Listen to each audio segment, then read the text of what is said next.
This is Marcel Brown bringing you some technology history for July 7th and 8th. July 7th, 1936. Several U.S. patents are issued for the Phillips head screw and screwdriver to inventor Henry F. Phillips. Phillips founded the Phillips Screw Company to license his patents.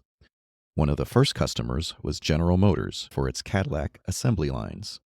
By 1940, 85% of U.S. screw manufacturers had a license for the design.